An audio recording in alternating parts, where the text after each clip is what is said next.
hope you're doing well. Apologies for last week. Computer is hopefully now healed and working. Can't really have that not working anymore. Anyways, thank you all for joining. In case we have anyone new and Ali didn't do the full intro or you didn't hear it, my name is Jay. I'm a volunteer with Nefesh B'Nefesh. And here at Cafe Oleh, we really want to supplement the Hebrew that you may or may not be learning in Ulpan, whether you made Aliyah or about to make Aliyah. This is really meant to supplement what you're learning and really at a beginner's level.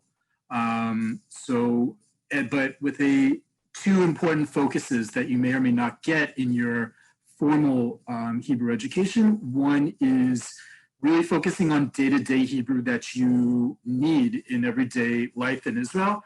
Certainly that's regular topics of that you would deal with in your respective countries of origin, but certainly in Israel, trying to live as similar of a life as you did in your respective country of origin. And the second, to make this as user-friendly as possible, really hearing from you what topics you want to go over and us working together to create vocab lists. And it's also important to say that these vocab lists are not, there is no quiz here, there's no test.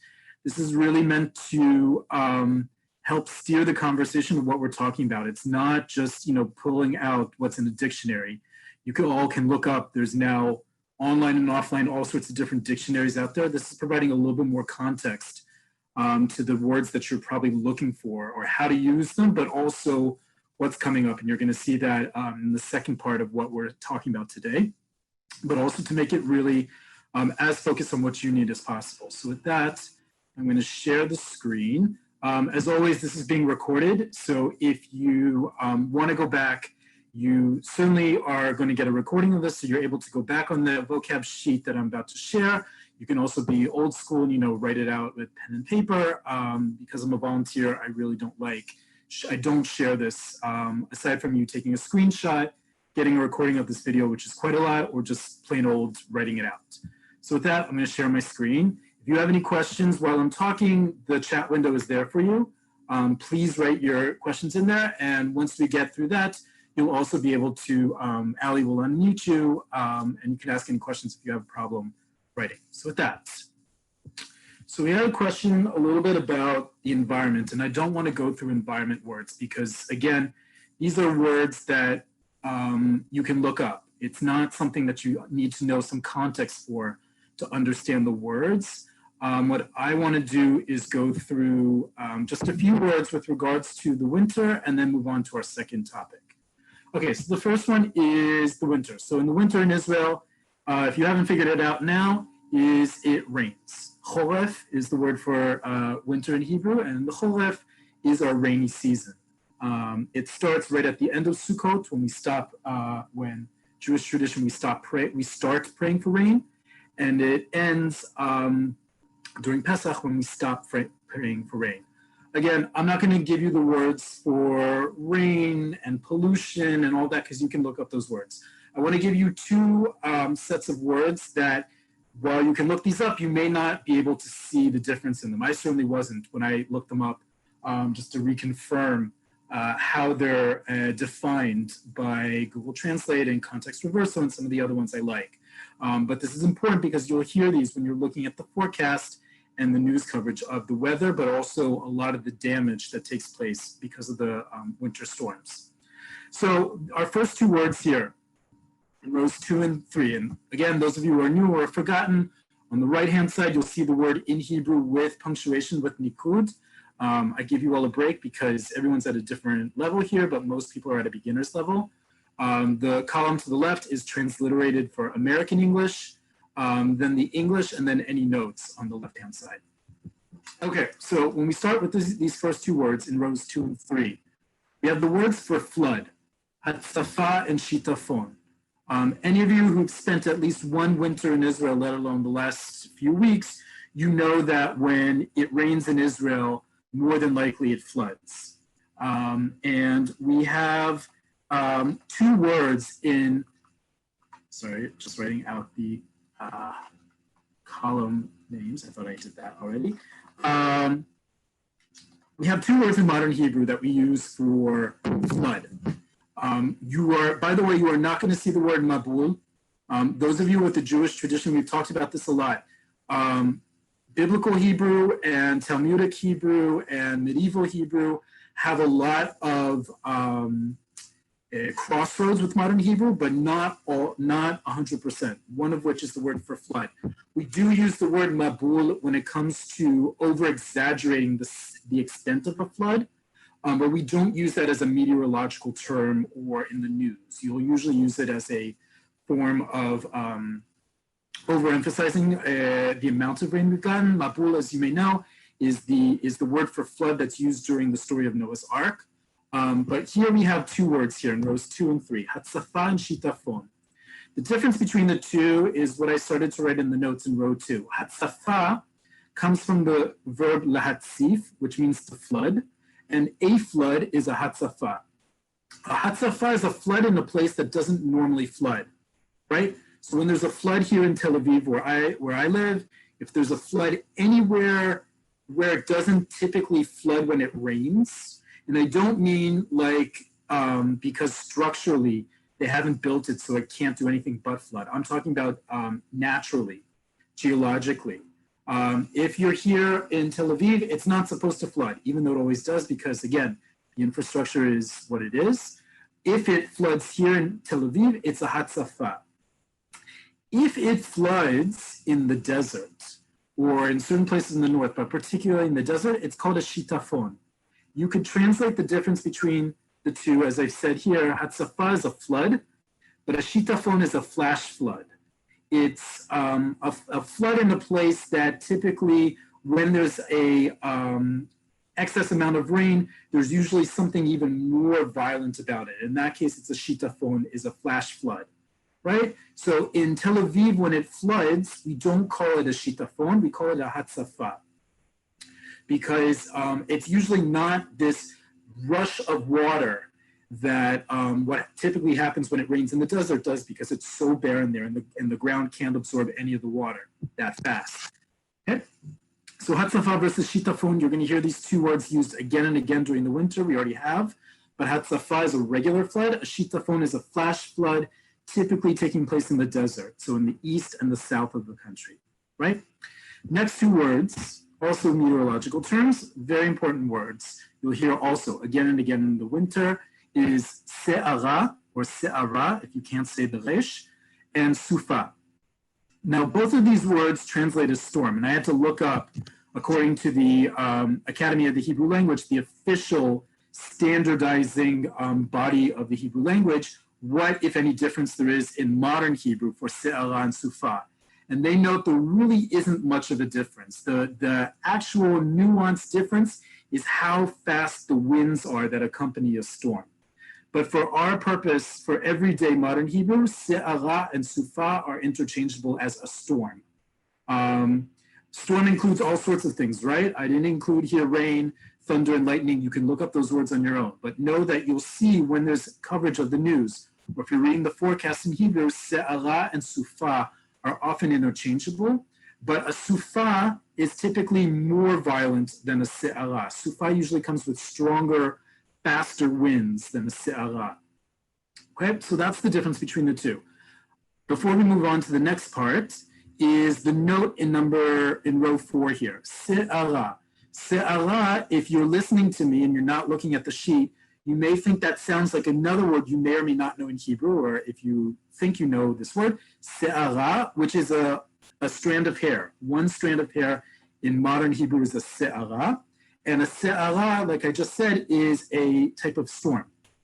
But notice what I just wrote here in the note. This must be spelled with the samech. A storm, a gale, is se'ara with the samech. Se'ara, like a lock of hair, is a sin. We've talked about this before. In Hebrew, spelling is destiny. You cannot misspell in Hebrew because Hebrew is built on what we call the shoresh, right? The root. These 3 letters, sometimes 2, sometimes 4, but mostly 3, that create all words. And in modern Hebrew, we have letters that sound alike. Sin and samech, chaf and chet. That's a product of modern Hebrew, and as a result, it gets even more complicated if you don't spell correctly. You can change the complete meaning of a word. Now, it would be very hard out of context to confuse se'ara, a strand of hair, with se'ara, a storm. But it's, again, important for you, for those of you who want to be writing in Hebrew, that spelling is key. And this does illustrate the point that if you do have a learning challenge, if you do have dyslexia, it can be difficult, but it is nonetheless important. You can't skimp on the spelling in Hebrew. It must be spelled exactly as it is. The nikud, the little dots and lines, are totally optional, but the letters are not. You have to spell the letters as they are. So samech is not, absolutely not interchangeable with the letter sin, even though they sound alike. Okay, just a very important public service announcement that, especially for beginners, needs to be said over and over again. You have to spell correctly in Hebrew. Full stop, or nekuda as we say, right? Okay, moving on.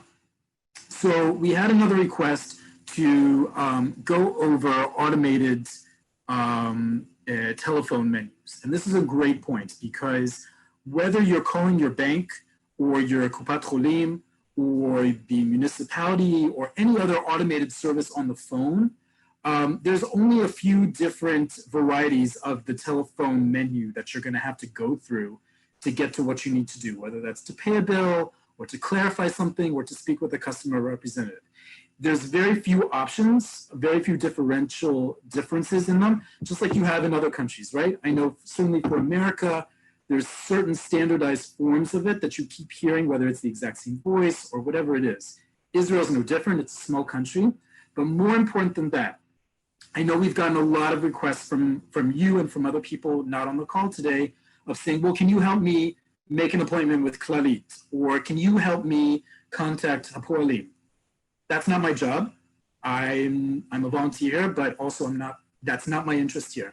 What my interest is should you have to get on the phone and go through one of these automated dials, I promise you they're all using the exact same vocabulary. If the voice is different, if the service is different, it's irrelevant. I'm going to show you right now some of the regularly used words, phrases, commands, actions that you're going to find on those. So whether, again, you're calling Klalit versus Maccabi, Hapoalim versus Leumi, the Jerusalem municipality versus the Tel Aviv municipality, chances are they're going to use these exact words. So you know you don't have to be fumbling through a dictionary or even worse, hanging up after each option to quickly look up a word and see what you need to press in order to do it. These are the very general things that are going to guide you through the menu. And if there are specific things that you need to find out about, you can look that up on your own in the dictionary. Okay, so let's start. So we're starting here, these first three lines here, first three rows, 7 through 9. All three of these have something in common. These are all commands. These are all verbs. All three of these are verbs. They are conjugated. I conjugated them for you in a very specific way, and I'm going to explain in a second why.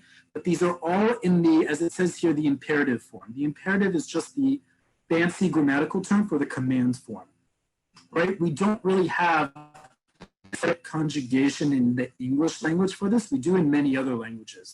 Romance languages, certainly Hebrew, other Semitic languages, other Indo-European languages have. In English, we don't, even though we do conjugate specifically for a command, right? For more information, press 9, right? That press is technically the imperative form. It's conjugated for the imperative form. It's conjugated for that specific action, right? So the imperative is simply, just imagine any verb followed by the exclamation mark. Do something, be something, stop doing something. Okay? And these three verbs are all conjugated for the imperative because that's how you're going to hear them on the phone. Whether you're calling any of the services I mentioned before or something completely different, you're going to hear one of these three verbs conjugated in the two different ways I've done. So let's start with the first line. The first line, row 7, says Ana hamten or Ana hamtinu. Ana hamten and Ana hamtinu mean the exact same thing. They mean please wait. Ana is a very formal and polite way of saying bivakasha. It's old-fashioned, so it's very formal and it's very polite. You won't use ana in everyday conversation, certainly not with friends. You might use it in the workplace to a superior or to a client, but you're never going to use it with friends. Hamten and hamtinu, as you see here in the English category, in the English column, I've conjugated in both male singular and the mixed gendered plural, right? M stands for masculine, PL stands for plural. In Hebrew, as we've talked about before, and it's very important to recognize, the default is always masculine singular. Okay, so hamten is sometimes what you're going to be told on the phone when they're connecting you, let's say to a customer representative. They're going to say ana hamten, and it's understood that's inclusive of all genders, even though it's conjugated for masculine singular. Or to be more inclusive, they're going to say ana hamtinu, please wait, but conjugated plural mixed gendered imperative. Okay, so when you have an automated system, you can't conjugate for all three because oftentimes, number one, you're not inputting your gender, and number two, that's not how automated services work. There's one script that they have to do for everyone, and it's based on what you press, but they aren't doing multiple ones based on gender. So ana hamten, ana hamtinu is what you're going to hear when they're telling you to please wait. Oftentimes that's recorded. Sometimes that's going to be told to you on the phone, but understand when you're told ana hamten or ana hamtinu, it means please wait politely, but it's still the imperative. It's still conjugated in the command form, wait, please. Okay, so that's our first one. Second one follows the exact same model, right? Masculine singular, mixed plural gender is how you're going to hear it, either one. Hakesh or hakishu. Probably, if you haven't followed along now, hakishu probably sounds really familiar for a lot of you, right? Hakesh and hakishu are the command form of to tap or to strike, or more specifically to press.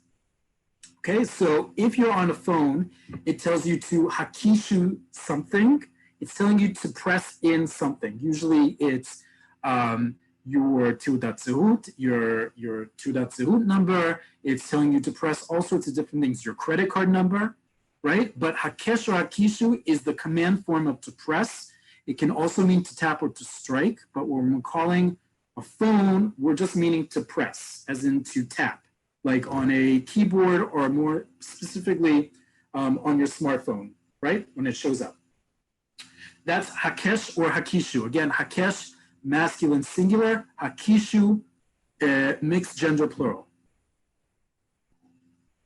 The third one is one you're going to hear, even though it's outdated, is chayeg, or more frequently, chaygu.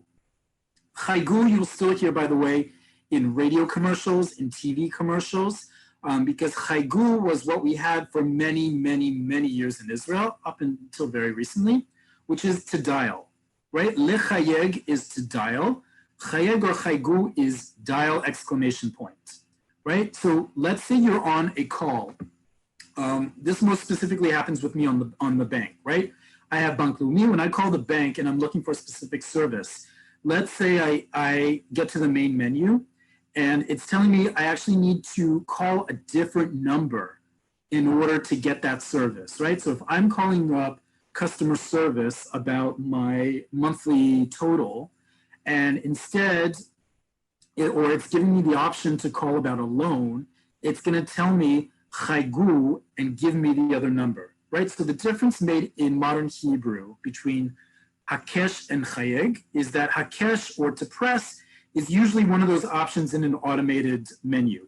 Chayeg or chaygu is to dial, as in to dial a number from scratch. And chaygu, lechayeg, to dial, comes from the rotary phones. Chug, the word chug, which I didn't put here, like a chug bait, or a chug after school chug, is a circle or a ring. And it comes from those days. I'm sure I'm not the only one here who remembers a rotary phone where you had to go like this to dial, right? You had to go around a circle to dial. That's where the term lechayeg in Hebrew comes from, because you had to use a rotary phone. It went around a circle that you had to keep doing in order to get the number, right? So we still have that same verb that we've used for decades, even though no one has a rotary phone anymore, unless it's for kitsch or for decoration. But we use that to differentiate between pressing on an automated dial, which is lehakesh, this row 8, or to dial from scratch, to basically hang up and dial from scratch, which is lechayeg, row 9. Okay, so 3 verbs you're going to hear again and again. All of them are the imperative or the command. Hamten or hamtinu, hakesh or hakishu, chayeg, chaygu. Masculine singular, mixed gender plural. Okay, that's what you're going to hear anytime you call an automated service. The next 2 words we've talked about before and are equally important when we're talking about automated numbers, especially when you're asked to hakesh something, lehakesh mas something, then you usually have to follow it with something, right? So if you're in any other country, they'll usually tell you, please enter your 16-digit credit card number followed by the pound sign. Hebrew in Israel, no less different. We have kochavit and sulamit. Kochavit is an asterisk, and a sulamit is a pound sign, right? So you've probably heard this word again and again. When you're on the phone, it tells you, Ana hakishu et mispar teudat zehut ve'az kochavit. Please press in or please type in your teudat zehut number followed by the star sign or followed by the pound sign. Okay? Kochavit, asterisk, sulamit, pound sign. Where do they come from? Kochavit comes from the word kochav, which means star in Hebrew, because again, asterisk, it looks like a star. And sulamit comes from the word sulam, which means ladder in Hebrew. Because even though we call it the pound sign in English, in Hebrew, it looks like according to Hebrew speakers, that is, it looks like a ladder, which it does, right? It's that crisscross. You could potentially put a couple sulamiyot on top of each other, and it would create a sulam. It would create a ladder. So a couple pound signs create a ladder. Anyways, asterisk is star is kochavit, pound sign sulamit. Okay. Next 2 words have to again do with numbers and very important with what you're actually putting in. The first word is sfarot. The sfarot is the plural of sifra, and this is a digit. Okay, this is important. This is a digit, not a number, right? Just like we make the differentiation in English between a number and a digit, we have the same thing in Hebrew. A mispar or mispar is a number. A sifra is a digit. Okay, so sfarot are digits, and usually you'll be told, for example, if you're calling a bank or if you're calling for your credit card information, it'll say, Ana hakishu et shmone sfarot hachonot bakartis. Okay, they'll ask you to Ana hakishu, please dial in or please press et shmone sfarot hachonot, the last 8 digits of your credit card number, something along those lines. Sometimes it's 8, sometimes it's 6. They're asking you to reconfirm your credit card number, right? So sfarot are digits, right? So it's just the placeholders where you put in misparim, numbers, right? The exact same difference in English between digits and numbers, same thing in Hebrew. Sfarot are digits. Sifra is a digit. And this next one is a very important one because we don't have this, certainly in America, and in a lot of other countries, we don't necessarily have this concept of a sifrat bikoret or sifrat bikoret. Sifrat bikoret is a security digit. The last number in your 9-digit teudat zehut number is called a sifrat bikoret.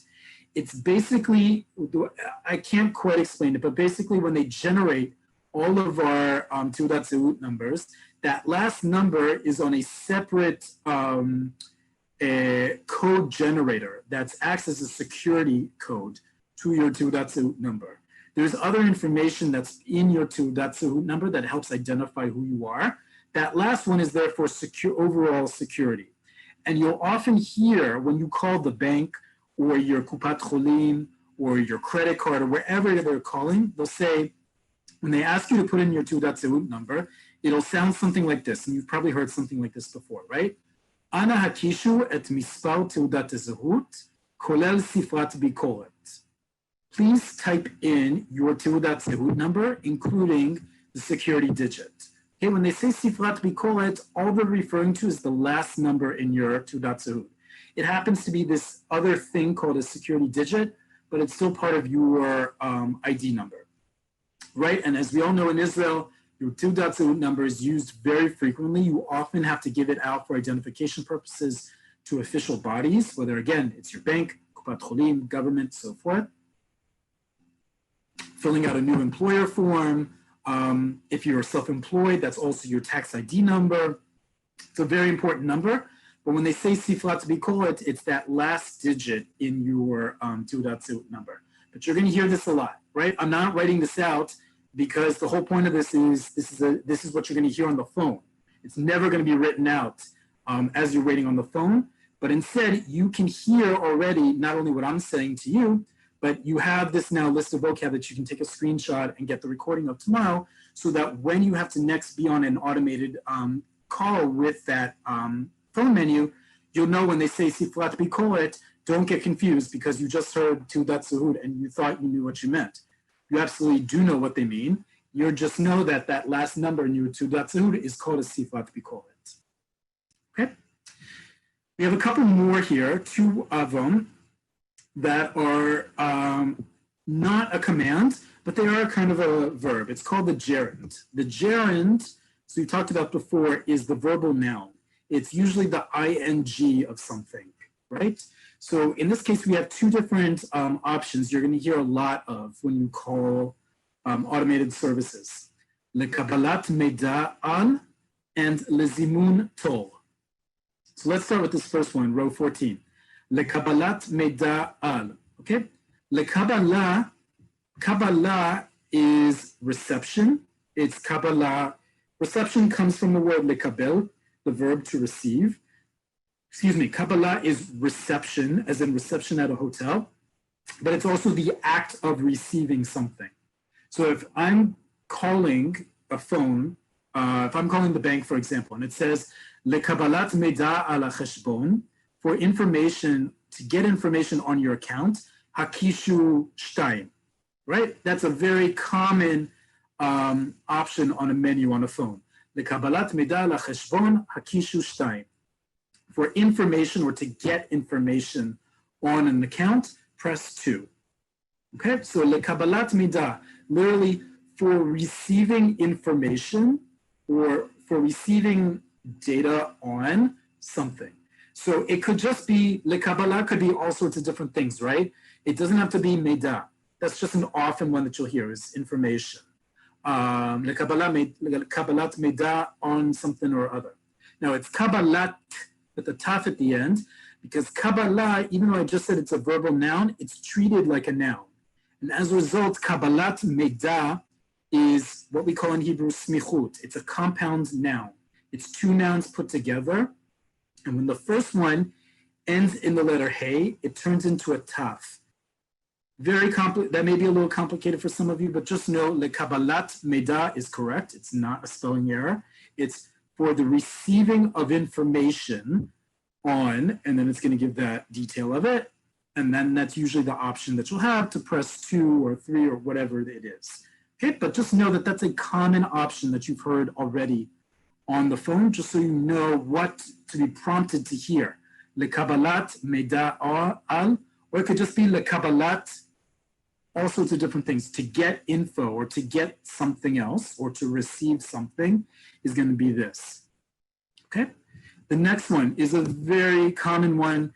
When we've taught this before, we get lots of questions from you and from other participants. How do I make an appointment? How do I make an appointment? Here's how you make an appointment. When you hear the term lezimun tor, that is the prompt to make an appointment. Zimun tor, tor, we've talked about before, means both a line, but it also means an appointment. Okay, zimun comes from the same root as lehazmin, to invite or to order. But when we say lezimun tor, it's to make an appointment. Okay, to find the time to make an appointment. Lezimun tol, for fixing an appointment, for finding the time for an appointment, press something. Okay, so if I call Klalit, my Kupat Cholim, and I'm looking to make an appointment over the phone, they'll say, Lezimun tol, hakishu shtaim. To make an appointment, press 2. Okay, so if you're looking to make an appointment and you're calling up an automated service that you know has that option, this is what you're going to listen for. Lezimun tor is to make an appointment. Okay, very important one. You'll hear this again and again. Okay, now I have here a couple more. I have Ana Hamtinu, we've already done. Let me actually just get that out so we don't get too confused. Okay, these next few get into, let's say you talk with someone, what do you do? So first off, to talk to someone, and we've talked about this before, is lenetzig shirut, right? If you're on the call, and of all the different options, the last one, just like it is in English in many countries, is to speak with a customer representative, right? If I want to hear that in Hebrew, I'm going to wait for lenetzig shirut or lenetzigei shirut. Netzig shirut is masculine singular. Netzig is a male singular representative. Netzigei shirut would be multiple service representatives. So in other words, to speak to one of our service representatives would be lenetzigei shirut. Okay, so if you want to talk to someone directly, which most of the time is the better thing to do when you're on an automated menu, you want to wait to hear the option for lenetzig shirut or lenetzigei shirut and press whatever they tell you to do when they say hakesh or hakishu, right? So that's this for a service representative, right? Customer representative, service representative. This literally translates as service representative. Netzig is a representative, shirut is service, okay? And now I've given you four different ways to reply. Now, I put these in here because this is not necessarily something you can look up. And a lot of you have expressed in the past frustration. You're on the phone and you don't know what to say. Or someone is calling you and you don't know what to do because you're busy. You can't speak to them right now, or you're just not prepared, right? What do you do? So in no specific order, but I do want to give you a couple options here of what to say. Number 20 is one of my favorites. And you probably all know this as well from doing this in English or your other languages that you speak. It's no less different in Israel, right? Let's say you're on with that netzig or netzigat shirut. If it's a woman, it's netzigat shirut.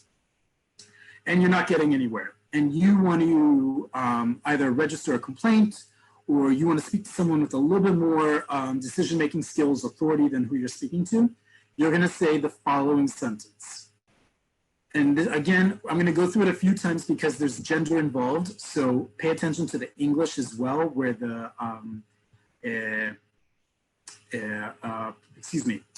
the gender is indicated. Let me just put it right now. Okay. אני רוצה לדבר עם המנהל שלך, or אני רוצה לדבר עם המנהל שלך. Okay, either of these mean I want to speak with your manager. Okay, I'm not asking to speak with your manager. I'm saying I want to speak with your manager. It's a demanding thing. It's something you need to be saying very firmly, right? So here at Cafe Oleh, we're not just teaching you the words, teaching you how to say it like a native Hebrew speaker, native Israeli. אני רוצה לדבר עם המנהל שלך, right? The words get elided, they get mushed together because I'm heated up in the moment, but I also make it very definitive at the end. No uptalk, no question tone at the end, it's firm. אני רוצה לדבר עם המנהל שלך. Like, I want to speak with your manager, oomph, full stop. Now, if I was going to conjugate this, and I would based on who's speaking, right? אני רוצה, רוצה is masculine. Here I wrote it both in, I wrote it here in, there we go. אני רוצה or אני רוצה is feminine. So if you're a female and you're saying, I want to speak with your manager, you would say אני רוצה. If you're male, you would say אני רוצה.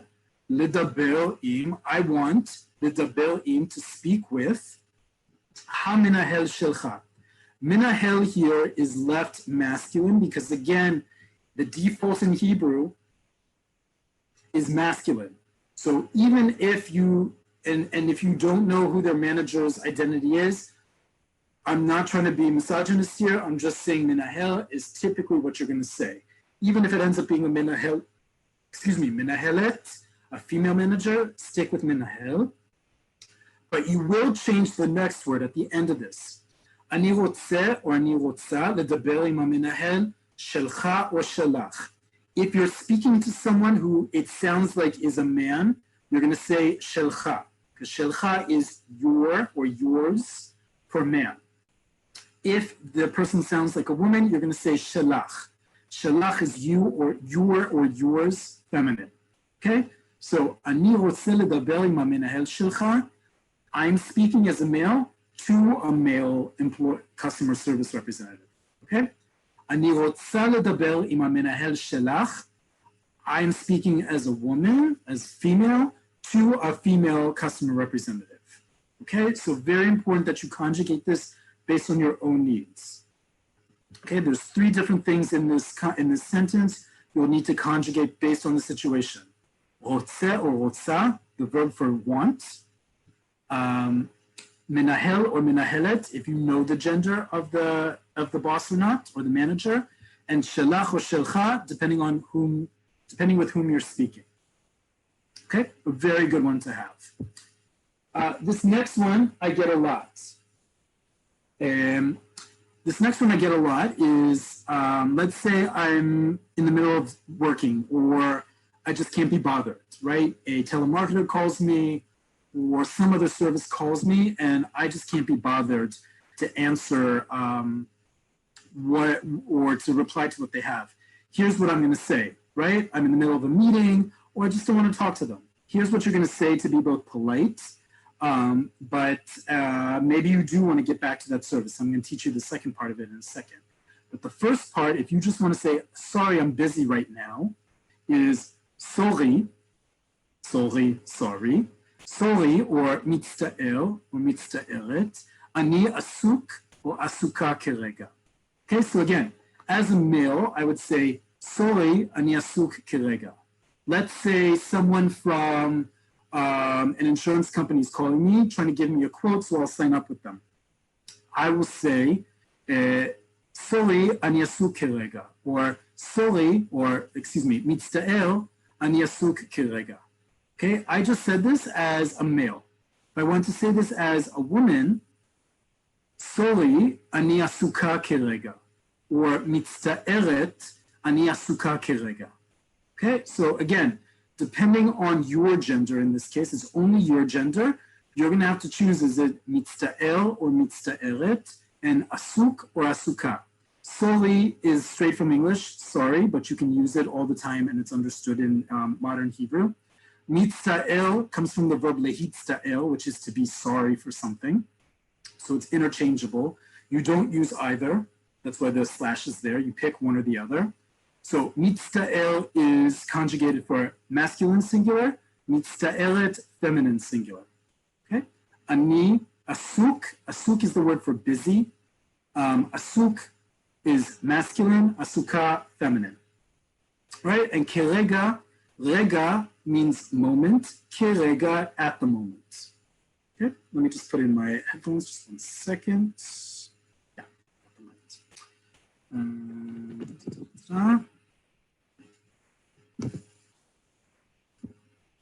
Okay, so that's, sorry, I'm busy at the moment. What can you say after that to them? So I gave you 2 options that I use quite a lot with customer representatives. So again, you've gone through the menu, you've done hakishu or chaigu, you've done ana hamtinu, you've gone through everything, you're now speaking to someone, right? Or someone has called you through an automated service, or they're just giving you a service in general. I started that conversation with sorry ani asuk kerega, and then I have 2 ways I can follow up with that on my side. Efshar lachzor elai, Efshar lachzor elai. Efshar, we've talked about before. It's a very important word in everyday Hebrew. Efshar means literally, is it possible, or it is possible, depending if it's in a sentence or a clause or a question. But efshar can also be translated as a more polite way of can you or would you. Okay? So would you is inherently more polite in English. So think of it as, would you call me back here? Would you please call me back? Because again, as we talked about before, when you use efshar, it's polite enough to be assuming you using the word bevakasha. You never use in a question efshar and bevakasha. You pick one or the other. So in this case, I picked efshar. Efshar lachzor elai, can you call me back? Literally, can you return to me? But in the context of someone calling you on the phone, when you say efshar lachzor elai, it means can you call me back? Okay, so if someone is calling you and you don't have time, you don't have to be even polite like I was here. Sorry, mitza'el, ani asuk kerega. You could just say mitza'el or sorry, efshar lachzor elai. Can you come back to me? Can you call me back? You'll get that. It's a really nice way to say to someone, I'm actually interested in what you are selling or what you need to talk to me about. I just can't speak right now. Okay, can you call me back? This last one, before I get to your questions, is a very modern one, and is a very modern one for Israeli society. Why is that? So what is it? Efshar lishloach b'mail, or efshar lishloach b'mail, because it's a question here. Efshar lishloach b'mail. Efshar, again, can you or would you? Lishloach is to send something. B'mail. Mail in modern Hebrew only means email. It does not mean postal mail. So if you say mail in this case or in any context, chances are 99% of the time people are going to understand you to mean email, not postal mail. For that, we still use the same word doar or doal for postal mail. But if you just want to use email, you don't have to say even email. You can just say mail. Okay, so efshar lishloach b'mail, can you send this by email? Again, so I've had the situation, insurance agent has called me as a cold call, asking me if I'm interested in a new insurance policy. I say, great, can you send it to me by mail? Why is this important? Any of you who've been in Israel long enough know that a lot of things up until today are not done through formal writing. Right? It used to be, and it still is the case in many respects, if you go to certain cell phone companies to sign up for a deal, they will make the deal by taking out a piece of scrap paper and writing down numbers in front of you and showing you this piece of paper. It's not a contract. It's just them writing down things. You're not getting any official document yet. You're just getting scribbles. When you say to someone, efshar lishloach b'mail, you are making them confirm a certain price, right? So if, for example, it's insurance, that's a great way to do it. Instead of being on the phone, where you're probably not going to understand all the nuances of an insurance policy in Hebrew, because let's face it, it's legalese. Any language is going to be difficult for people, let alone in a new language. But they're going to throw all sorts of numbers at you, just like they do at a cell phone company, just like they potentially do elsewhere. When you say efshar lishloach b'mail, it forces them to put into writing what they're offering you, and you have a better place to leverage and negotiate if you're interested at all. But at least you have documentation of what that price offer is for you, right? So this is b'mail, not b'fax, because even though by law, everything needs to be sent by email if requested, some people will still have a fax number, but most people don't anymore have a fax number.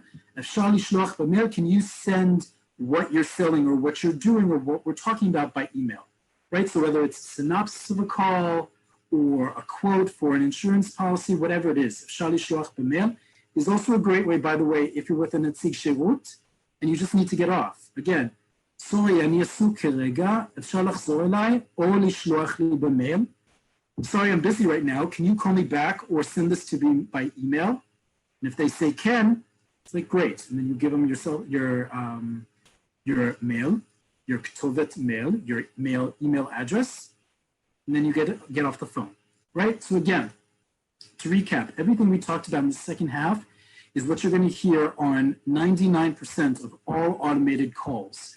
Whether you're calling, whether someone is calling you, these are the major options that you're going to have. If it's a specific thing, that's fine. You can look up the specific topic on your own in a dictionary, right? I'm not going to go through the different words for a doctor versus a blood test versus all that. You can look that up. I promise you those are words that you can find. What you typically won't find in the dictionary, however, is they will prompt you to tell you what you're going to hear on that automated call, is how to direct yourself, how to navigate those calls. And that's where these words like ana hamtino and hakishu and chaygu and kochavit and sulamit come in.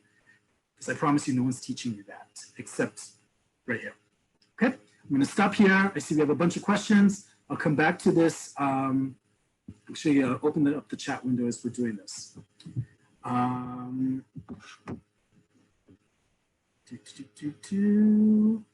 Let's go back up. Sorry, just 1 second. Scroll. There we go. All right.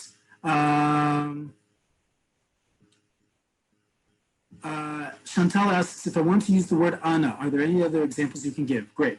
So ana, as I said before, is please. It's just a very fancy way of saying please. You're not going to use it in everyday language, right? The only other one I can think of that I use on a regular basis is if I'm signing a contract or a contract is being asked of me and I'm asked for your approval. Ana la ishulcha. Please for your approval. It's so formal, bordering on legalese Hebrew. I even vacillate telling you that or even writing it out because you're not going to see that very often. Ana is very formal Hebrew for please. Bevakasha is what you're going to hear and see and use much more often. But it's a great question. Ana is really good Hebrew. You can impress people with it. You're just not going to use it very often. Okay. Lawrence, very important. It's Ana with an aleph, not with a hey. Like I said before, spelling is destiny in Hebrew. Ana with a hey is the name Ana, like A-N-N-A in English. But good point of what you wrote there. And just again, in that biblical context, it also means please. Okay, got a few more questions here. See if I can get this to scroll. For some reason it's not. There we go.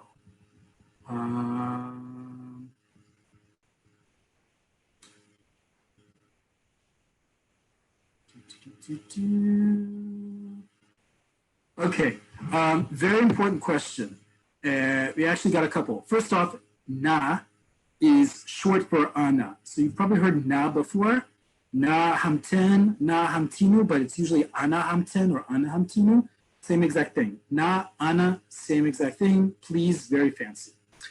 If you don't know the gender to whom you're speaking, it's a very important question because Hebrew is a gendered language. There is no gender neutral term in Hebrew, modern Hebrew. People are working on it. Right now, there is no universally accepted, gender neutral term. The only gender neutral version we have in Hebrew that's accepted by the vast majority of people is the plural masculine. Because remember in Hebrew, when you have a group of people, all it takes is one male to turn a group from all female to all male. Regardless of who's in that group, one male in the group turns that whole group, you refer to them in the plural masculine, right? So hamtinu is, we have hamten, masculine singular, command. Hamtini would be feminine singular, and hamtinu, mixed gendered or all male plural. There is an all female plural, but we rarely use it in modern Hebrew. You actually will rarely use it, so I don't write it here, but it would be hamtenna. But hamten, hamtini, hamtinu. So same thing here. If you don't know to whom you're speaking, and you can't tell based on their voice, use the mixed gendered plural, right? So if you need to use that, by all means, the other way that we've talked about, which is to get around this, is just to use the word efshar. When you use the word efshar, which means can you, would you, possible to, it's followed by the infinitive verb, right? What do we say down here? Efshar lachzor elai, or efshar lishloach b'mail. You'll notice there's no gender involved in either of these sentences. Efshar, and then followed by the infinitive, the to do something, so to return or to send, I don't have to conjugate those verbs. By not conjugating that verb, I avoid any issues of gender identification, right? So you're not only being very polite, you're also not having to deal with gender by just saying efshal followed by the infinitive. So if you're worried about offending someone or you don't know their gender and you want to be as careful as possible, simply just use efshal plus the infinitive. It always works. Okay. Aryeh, yes, you can say slicha instead of mitzta'eret, but slicha means forgiveness. You're basically begging someone for forgiveness. Someone who calls you and you're not able to speak to them, I would use mitzta'el or soli and saying, I'm sorry, I can't speak right now. Instead of saying, forgive me, I can't speak right now. Either are perfectly acceptable. I'm just thinking about the power play between someone who's giving you service and the person who's accepting it. My personal preference is soli or mitzta'el, but by all means use slicha. Okay.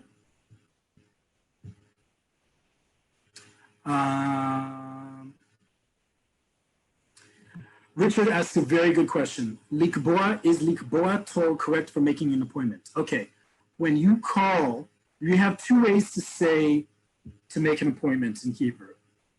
The one that you're going to hear on the vast majority of automated calls is lizimun tol. For making an appointment, press something, right? We do have another form, which is likboa tor. We've had this word before. Likboa means to affix or to fix something. Not as in to fix like to repair, but to fix something to make it steady, as in an appointment. It's being affixed on a specific date. Zimun comes from the word zman, time. So both of them mean to make an appointment. Just in terms of frequency, on an automated phone menu, you're going to hear lahazmin. Lizimun tor, more than you're going to hear likviat tor, which would be the equivalent for likboa. Okay?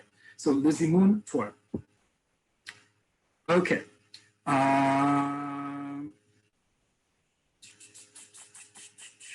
Okay, Ali asks also a very good question. What is the difference between lechakot and lehamtin? I can't go into it right now. We don't have much time left, but just know that when you're told to wait, as in to wait in a line or to wait for your turn, it's going to be lehamtin. When you're waiting for a bus, there is no necessarily a direct line that you're waiting in or a queue or anything like that, is lechakot. So if I'm waiting for the bus, ani mechake leautobus. If I'm waiting for a specific bus, I will use lehamtin. Or if I'm waiting for my turn in line is lehamtin. When there's something more specific, like I'm waiting for a very specific thing to happen, is lehamtin, like a specific occurrence. But to wait, just in general, I'm waiting for you. Like I'm waiting for you at the corner. Ani mechake lecha bapina. I'm waiting for you at the corner. Ani mechake lecha bapina. You can use that interchangeably, but lehamtin is the one you're going to get. I'm using the script that companies are using. I'm not making this up. This is what you're going to hear more times than ever. You're not going to hear ana haku. You're going to hear ana hamtinu. Please wait your turn. Okay, so think of it as wait your turn more than anything else. Okay.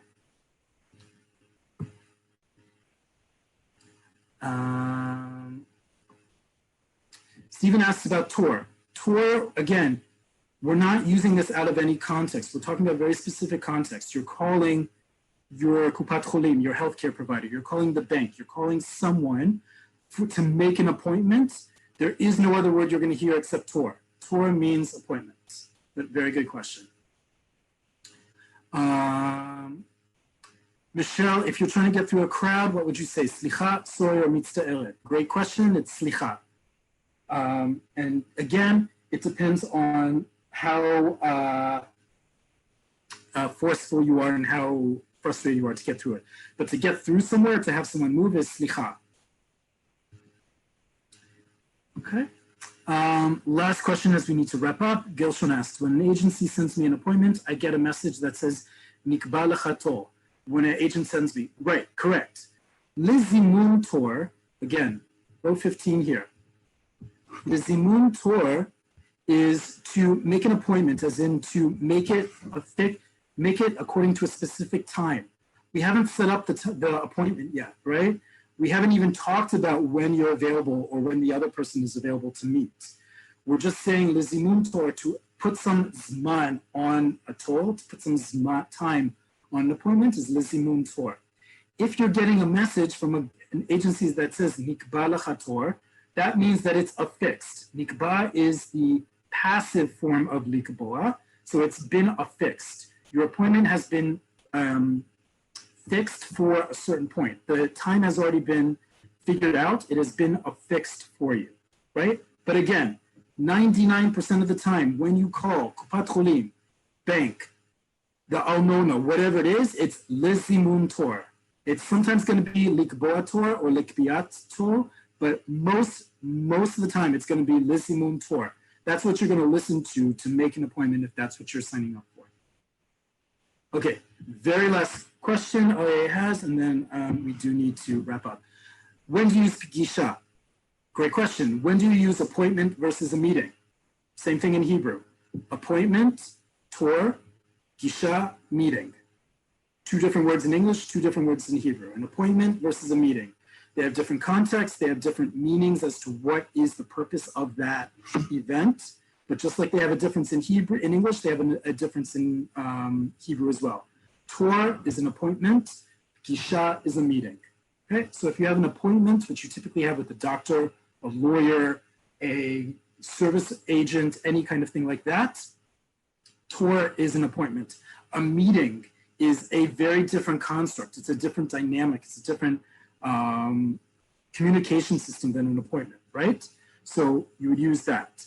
But again, when you're calling a specific agency, you know what you're expecting. So if you're calling your doctor, you're making an appointment with your doctor. You're not making a meeting with your appointment with your doctor. Same thing in English, in Hebrew, excuse me. You're making a toll, not a pgisha. Okay. Any last questions?